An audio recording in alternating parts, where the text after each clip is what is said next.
what I usually do on my tutoring is I ask the student to bring the problems to the tutoring session, and then we go over the problems. Okay? So if you have some problems you can verbalize, let's say you're trying to solve this equation, you should be able to verbalize that, right?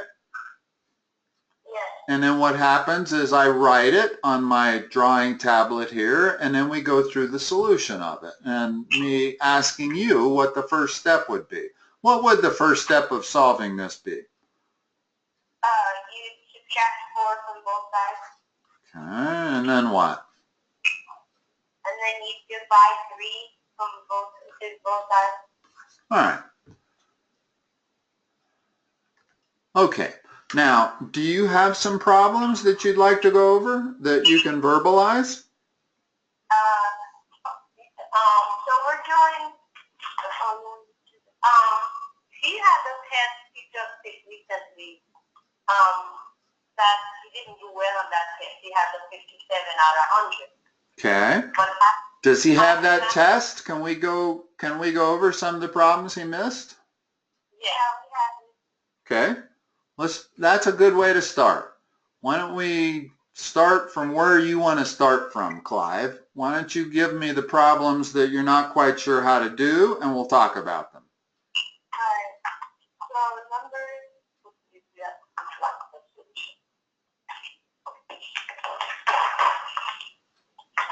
so we have number 4 and read one. Okay. So it says to get just the way it says if a given number is a solution of the inequality. And so question number 4, the first problem, says 6x minus 5 is less than 7.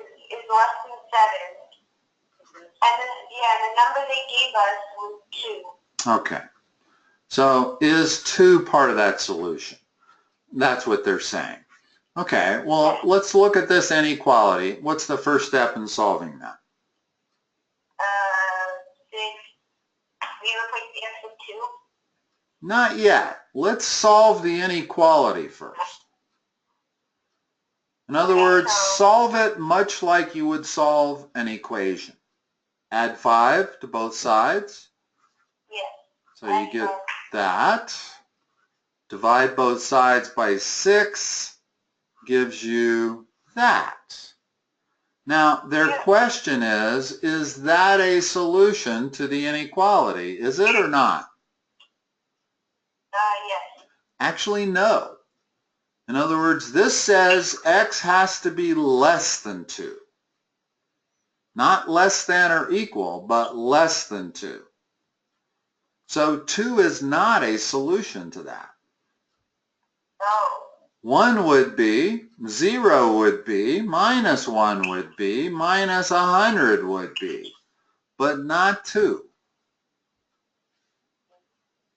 And let me ask you a question. He did the question, the equation just like that. And he finds the x equals to less than 2, but instead of putting no, he put yes. Yeah, I can see why. Because you solve these inequalities much like you solve equations.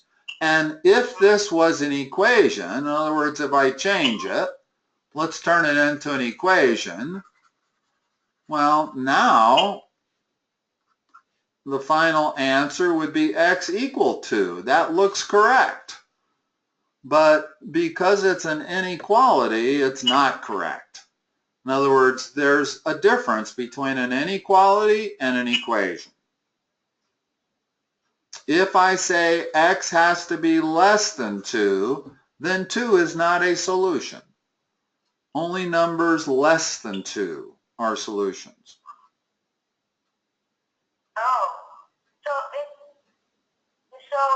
for it to be a solution, it has to equal or be less than? No, in this case, less than. In other words, these two are different here. If I say this or if I say this, Those mean two different things. This says x has to be less than 2. This says x has to be less than or equal to 2. So in this case, 2 would be a solution, yes. But in this case, 2 is not a solution, no.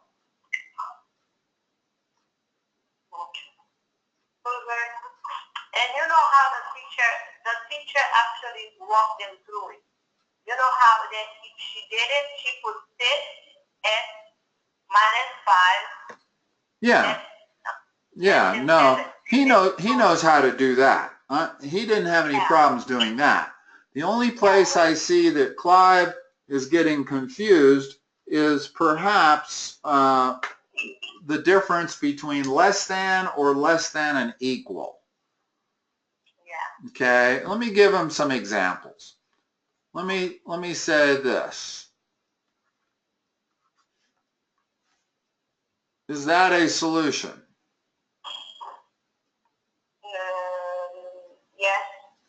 Yes. No, 6 is a solution.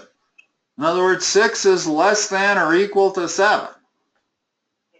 Okay? Is this a solution? Yes. Is this a solution? Yes. Is this a solution? No. Okay, you got it. Okay, now if I'd have said x is less than 7, then that would have been a solution, that would have been a solution, but 7 would not have been. 7 is not less than 7. It's equal to 7. So whatever values I want to plug in for x, they're going to have to be less than the number 7. Okay. What else you got? You got some other problems? Yes, yes. Before we move on, let me ask you a question. Mm-hmm. Sure. That I was just saying, the same equation we have 6x minus 5 less than 7. What the teacher do to show him that it's not an equation, it's not an inequality, she put 6 parentheses 2. That's how she's gonna. She replaced the x. She replaced the x with 2, and then she said minus 5 less than 7. Okay, that works also. I mean, there's always more than one way to skin a cat.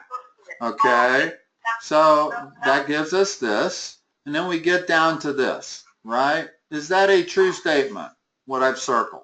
No. No, it is not. So it's not. Right. And you can do the problem that way. There's nothing wrong with doing the problem that way. But there's nothing wrong with doing it the first way either. In other words, eventually he's going to get to where he needs to be able to solve that for x. Okay? In other words, the first step might be substituting the number in for x and seeing if we have something that's true or not. But definitely, very shortly, he will be solving this. And what you do is solve this just like you solve an equation. Almost just like, not quite. So either way, he's going to have to find out, the answer either way. Yes. So whatever is more confident. Okay, because he did it before like you did. Yeah, I'm not sure exactly where Clive is in inequalities. If he's at the very, very beginning of it, I can see why they would do it this way. Yeah. But once he gets into it very far at all, they're going to teach him how to solve this. Okay? And let's just go through the way to solve it. He knew how to solve it. Yeah, actually he did it exactly how you did it the first time. Yeah, in other words, he added 5 to both sides, which gives him 6x is less than 12. And then he divided both sides by 6, which gives him x is less than 2. Well, that's what he did. Right, and 2 is not less than 2. So no matter how you do it, you're going to come up with a no. But solving these inequalities for x is really where they're going. That's what he's going to have to do. Well, let's do another one. I want to. So the other one was Go ahead. negative x. Okay, go ahead. Read that. It is negative x plus 3 is greater than or equal to 4. And he gives the number negative 3. Okay. You can do this either way. Okay. Let's do it the way your teacher did it. So what am I going to plug in for the next line? So she put negative in parentheses negative 3, and then she did plus 3 is greater than or equal to 4. Now the question is that a true statement? What's negative times negative 3 equal to?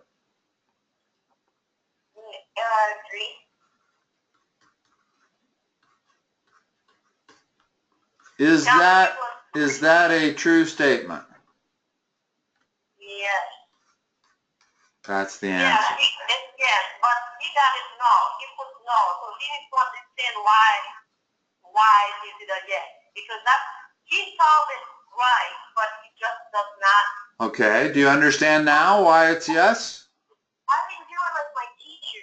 I subtracted 3 from both sides. Well, it looks like you probably got the sign wrong on this term here. Yeah, I think so. In other words, that's a negative negative, which turns into a positive. Okay? But let's go back to the beginning of this problem, because I want to show you how to solve it for x. Yeah. Okay? In other words, once you solve it for x, then you'll know any number they give you will either be correct or not correct. Okay? So here's what we get. Okay, you with me? Yes. Now, the one difference between an inequality and an equation, and it's about the only difference, is that when you are dividing or multiplying both sides by a negative number, you have to switch the direction of the inequality. So first of all, I have to divide this by negative 1, right? That gives me x on the left, but because I'm dividing by a negative, I switch the direction of the inequality, and that's my answer. He got it, but it wasn't an answer to question. He got it. Right, and negative 3 is less than negative 1. So any number that they give you that's less than or equal to negative 1 is going to produce a yes. In other words, if they'd have given you negative 10, that's true. If they'd have given you negative 1, that's true. If they'd have given you 0, is that true or false? False. Right. In other words, x has to be less than or equal to negative 1. In other words, if I draw a number line, there's 0, there's negative 1. We're saying x has to be in this territory right there.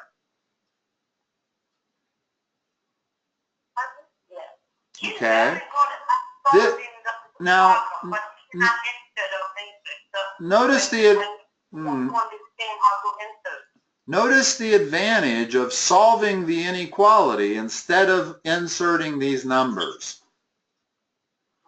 If you solve the inequality, now you know any number they give you, whether it'll be true or false or not.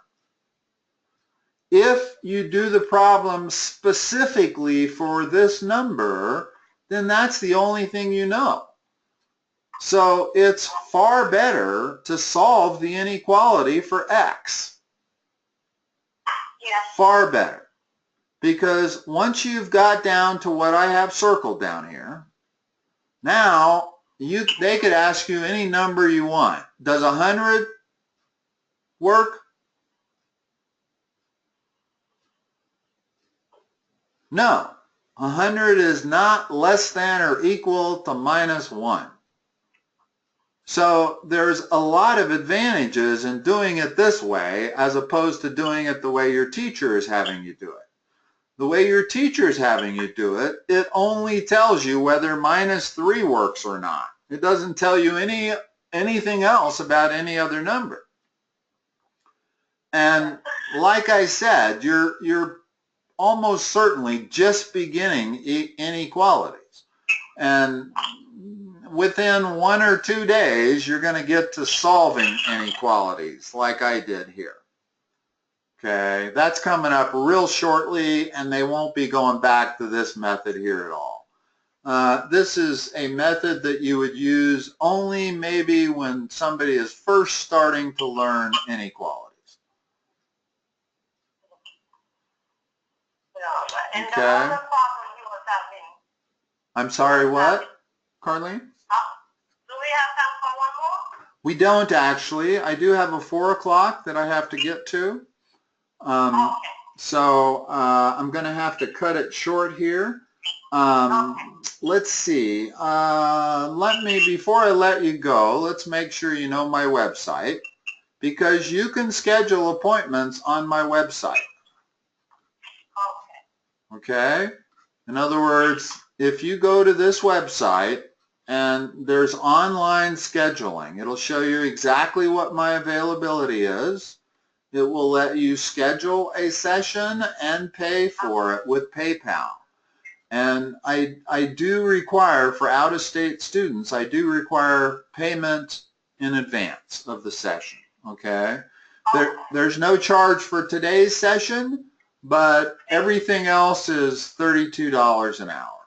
And you can also schedule half-hour sessions, so it's $16 per half hour. The first time I'm gonna do a few $32 an hour. Okay. And after that, I can, when you start going a few things, and I can cut it down. Sounds good. Also, if you plan on going forth, it might be worth you getting a microphone for that computer. They're only like $10 or $15 if you go to an electronics store or a computer store, Best Buy or something. And pick yourself up a microphone. You don't need a headset. You just need a microphone that will attach to that computer. It plugs into the USB port. Okay?